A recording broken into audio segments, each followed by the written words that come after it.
Hello, good morning. எப்படி இருக்கீங்க? நான் மலையில் நின்றுருக்கேன். மலையில் நனையும் போது தான் ஒரு சிந்தனை எனக்குள்ளாக ஓடிச்சு. முதலாய் மழை பெய்த போது நோவாவின் காலத்தில் எந்த ஜனங்களும் இந்த மலையை குறித்து அவர்கள் ஒரு பயமோ அவங்களுக்கு ஒரு திகிலோ அவங்களுக்கு உண்டாகலை. ஏனென்றால் தண்ணீரை நிலத்திலிருந்தும் கிணத்திலிருந்தும் ஆற்றிலிருந்தும் எடுத்தவங்க முதலாய் வானத்திலிருந்து தண்ணீர் கீழே விழுகிறத பார்க்குறாங்க. அது அவங்களுக்கு பெரிய சந்தோஷமாக மாறுச்சு, மிகப்பெரிய சந்தோஷம்.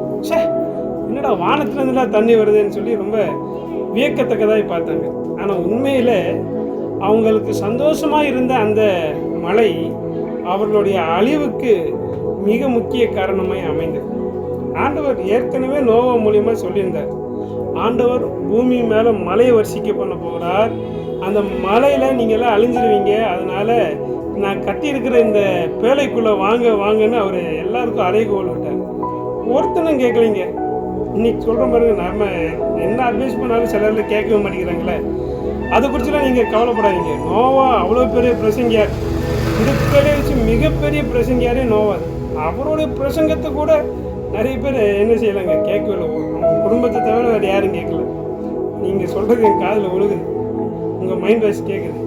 ஏங்க அவர் குடும்பமாச்சு கேட்டாங்க, என் குடும்பத்தில் இருக்கிறவங்க கூட கேட்க மாட்டேங்கிறாங்கங்கிறத என் காதில் விழுகுது. அவங்களால சரி பண்ணிக்கலாம், ஒன்றும் கவலைப்படாதீங்க. ஆனால் அந்த மழை அவர்களுக்கு மிகப்பெரிய ஆபத்தை மாறிடும். 40 நாள் அந்த மழை பேஞ்சுதுங்க, விடாமல் பேஞ்சுது. நோவா கட்டியிருந்த அந்த பேலை அப்படியே கொஞ்சம் கொஞ்சமாக மேலே எலும்ப அவர்கள் அந்த வெள்ளத்தில் அகப்பட்டு கொண்டதை புரிந்து கொண்டார்கள். ஆபத்தை அப்போதான் உணர்றாங்க. கதவை தட்டுறாங்க, திறக்க முடியல நோவா. ஏன்னா கதவை அடைச்சது ஆண்டவர், நோவா இல்லை. நிறைய நேரம் சில ஆப்பர்ச்சுனிட்டிஸை கற்று நம்மளுக்கு கொடுக்கும்போது அந்த ஆப்பர்ச்சுனிட்டிஸை பயன்படுத்தி கொள்ள பிரயாசப்படணும். நீங்கள் பயன்படுத்தாமல் அல்ல தட்டுவீர்கள் என்று சொன்னால் மிகப்பெரிய ஆபத்து, முடிவு ரொம்ப மோசம்.